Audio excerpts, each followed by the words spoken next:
How's it going, everyone? This is the George here, and today I'm going to be reviewing Mufasa the Lion King. That's right, this is the sequel slash prequel to the 2019 Lion King, this time directed by Barry Jenkins. It stars Alvin Pierre, Kelvin Harrison Jr., no, Aaron Pierre, sorry, Aaron Pierre, and Kelvin Harrison Jr., Mads Mikkelsen. And in this movie, Rafiki tells Timon, Pumbaa, and Kiara the origins of Mufasa and Scar, who was once known as Taka, how they met, how they became brothers, and how they found the lands that we eventually know as Pride Rock. And with this movie, I wanted to go into this movie with an open mind because I know everyone likes to hate on the Disney live action adaptations. There's some that have worked. Cinderella 2015, Jungle Book 2016, Cruella, the prequel, live action prequel that came out in 2021. I thought that was pretty good. Last year's Little Mermaid was okay, nothing special. I actually enjoyed Aladdin 2019. As far as Lion King 2019 goes, while visually I thought it looked really good, at times it felt very lifeless and dull. And basically, you can just go watch the 1994 original animated Lion King. As far as that movie goes, that's my second favorite anime movie of all time, behind the first Toy Story movie. I love Lion King. I grew up watching Lion King. I even love watching Lion King 2 Simba's Pride. To me, that's one of my favorite direct to video Disney sequels. I also enjoy Lion King 1.5 with Timon and Pumbaa telling everyone their adventures during the events of that movie. And even though it's been ages since I've seen it, I also remember watching the Timon and Pumbaa animated series and enjoying that as well. So I grew up on Lion King. It was one of my favorite Disney movies to watch, one of my favorite anime movies to watch, one of my favorite movies to watch overall. And I'll be honest, I would rather prefer this be told in animation, but they gotta do with the live action because the live action movie, which is still considered an animated movie, made over $1 billion worldwide. And until Inside Out 2 broke the record this year, Lion King 2019 was the highest grossing animated movie of all time for the last 5 years. So, but I went to this movie with an open mind. They got a new director, and the trailers did make show that the animals looked like they were gonna have more expressions this time, that the settings were gonna be more full of life and all that.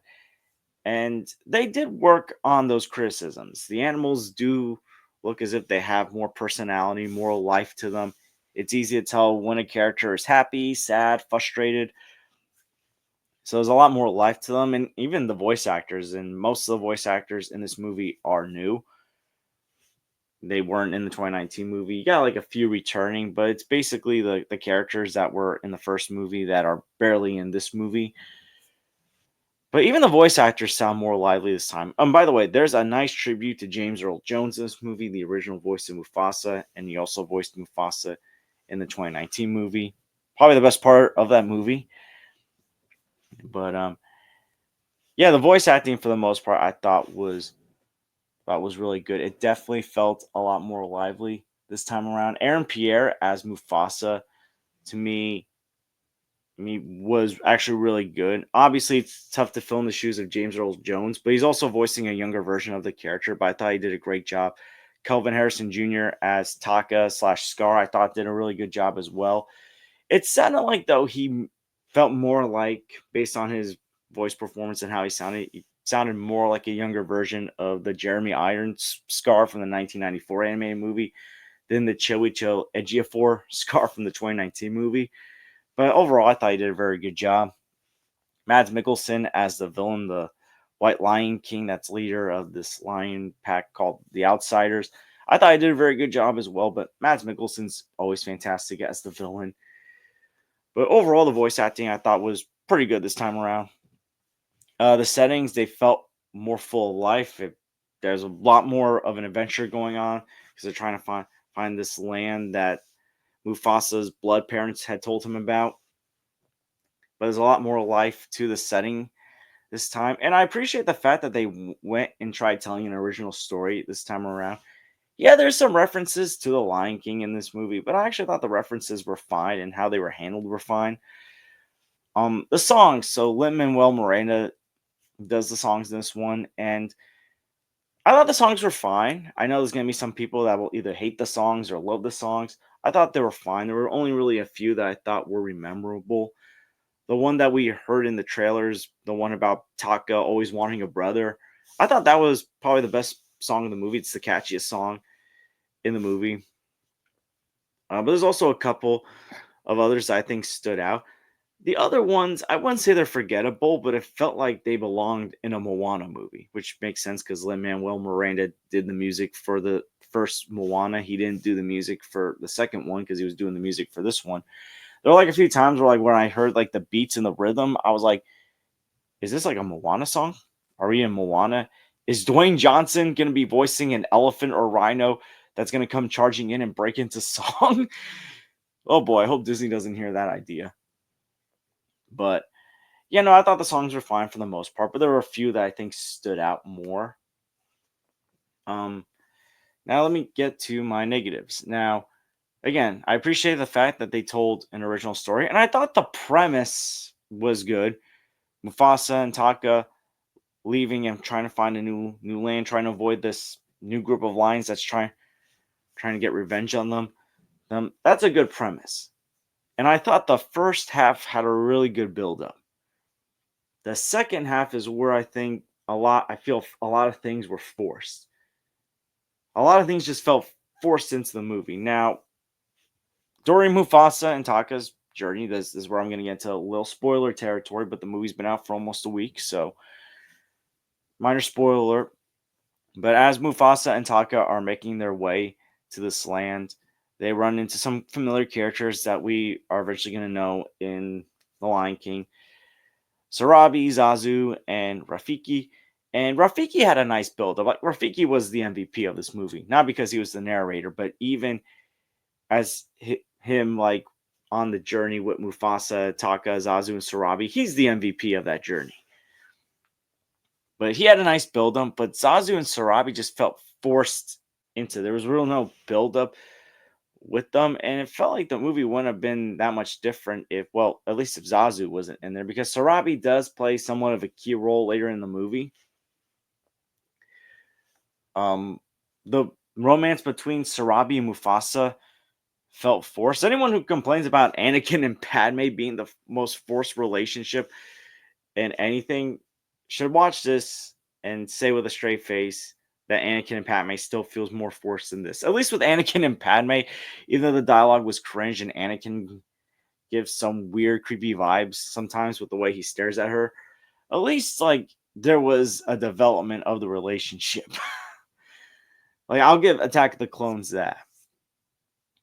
But the thing that really annoyed me that felt forced was Taka's turn. So we know eventually Taka is gonna betray Mufasa. He's gonna become Scar and all that. And if you've seen the trailers for this movie, this isn't a spoiler for the movie. If you saw the trailers, you know that Taka comes from a royal bloodline, and his father, who is king of this pack of lions, says Taka is going to be the future king and all that. So you assume that he's going to betray Mufasa because Mufasa becomes king of this new land, and not Taka, who believes it's rightfully his.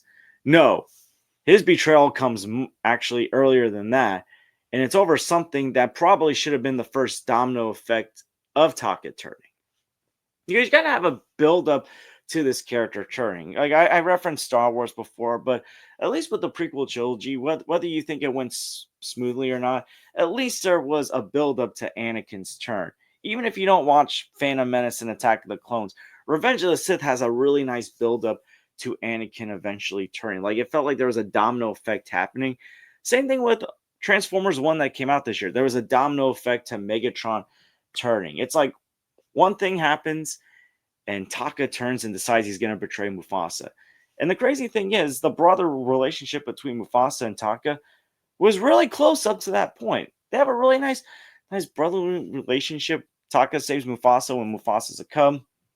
He always wanted a brother, even when they're adult lions, and they're still very close. There's barely any tension between these two throughout the journey. There's a couple of disagreements that they have, but it's not like they're butting heads or one sinking their claws into the other one's neck. I think they've been getting along pretty well. Yeah, and yeah, we see some of those personality traits of Scar in regards to how he views being a king based on how his father rules as a king, or a few cowardly moments from Taka, that happened throughout the movie that's similar to Scar's cowardly behavior.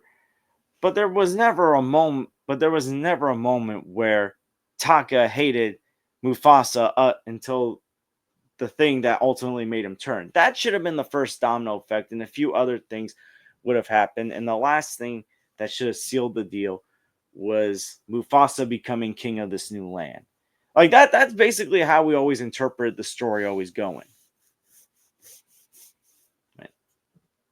The way Taka gets his scar, I thought was handled pretty well, but then how he gets the name Scar also feels forced.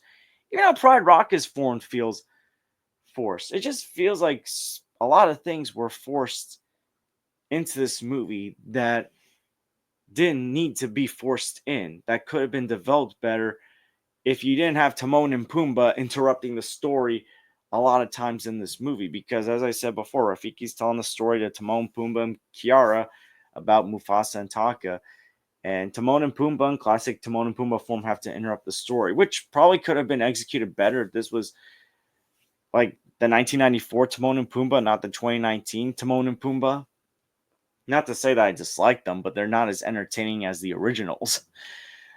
And I just don't find it fun. You kind of find it annoying because you're trying to get engulfed into the story. And I think if you just take Timon and Pumbaa out and just have Rafiki tell Kiara the story, there wouldn't have been any problem. I think you could have used some of that time to develop Taka's turn and Sarabi and Mufasa's romance. Fix these things that felt forced in, which tells me that maybe this Mufasa prequel could have gone smooth if it had done a few things differently. First obvious thing, this should have been a prequel to the 1994 movie. Again, I get it. The 2019 movie made a lot of money, but I think people would much rather see a Mufasa prequel done in the traditional animation than the live action style. Second thing, I think a Mufasa story could have worked out better and developed all these characters, not just Taka, but Sarabi, even Zazu, better. If this was like a 9-episode series where you take like a half hour to focus on this journey, maybe give each character their own episode or something, but ultimately flesh out Mufasa and Taka's as brotherhood, them having to flee, them meeting these characters, Mufasa becoming king, and Scar's betrayal. I think you could have just fleshed out it better if it was a Disney Plus show. The third option, which people might cringe at, but it probably could have maybe made things go smoother, is maybe Mufasa the Lion King could have worked better if it was just split into two movies. Because the more I think about it, a lot is shoved into this 2-hour movie. And to me, I feel like part one could have probably just been, Mufasa meeting Taka, how they become brothers, them fleeing the White Lions, defeating the White Lions, and, coming to Pride Rock. The second film should have been how Taka becomes Scar, how Mufasa officially becomes king, his relationship with Sarabi, and also Scar's friendship with the hyenas, which there's no hint of him even befriending hyenas in this movie. Like there's no friendship with the hyenas in this movie. Like I feel like any of those three options could have fleshed this out better. And again, I did enjoy this more than the 2019 movie. But it feels like wasted potential. It feels like you could have told a great Mufasa prequel story. And there were good ideas in here. There were things that worked. But if you had just maybe cut out some stuff, it could have worked out better. I mean, I get it. You want to make this longer than the animated 1994 movie. But it's kind of like, Little Mermaid last year was over 2 hours and 20 minutes long. Let's not make this one as long. But yeah, Mufasa the Lion King. Special effects look better. The setting looks better. The voice acting is a lot better. The villain is solid. I like the Mufasa Taka brother relationship. But Transformers 1 did it a lot better with Optimus and Megatron's turn. It just feels like so much stuff is forced in this movie. and not developed well. This is far from being one of the worst live action adaptations, but it's also not one of the best. I mean, Jungle Book, Cruella, Cinderella, I think those worked out better than this. Even Aladdin 2019, which I think is underrated. But yeah, with Mufasa, The Lion King, I'm gonna give this movie a C plus. At the very least, I will say this: it's better than Venom: The Last Dance and Joker: Filet Adieu. And I'm pretty sure I gave those movies the same grade. But honestly, the more I think about it, Joker's grade just keeps going down. The more I think about it, I think at this point I'm probably putting it at the C minus D border. Venom: The Last Dance, it's still at a C plus, but I would probably rewatch Mufasa before rewatching Venom. But yeah, Mufasa the Lion King. Have you seen it? What'd you think about it? And what is your favorite Lion King movie? That's not the 1994 movie. For me, I'm going to go with Lion King 2 Simba's Pride. To me, I think that would be an interesting adaptation. Who knows? Maybe they'll adapt that to live action. Who knows? Just don't mess it up. But yeah, let me know in the comments down below. And I want to thank you guys for watching. Please like and subscribe or if you haven't, please share us with someone that loves Lion King. And I hope to see you guys real soon. Take care, everyone.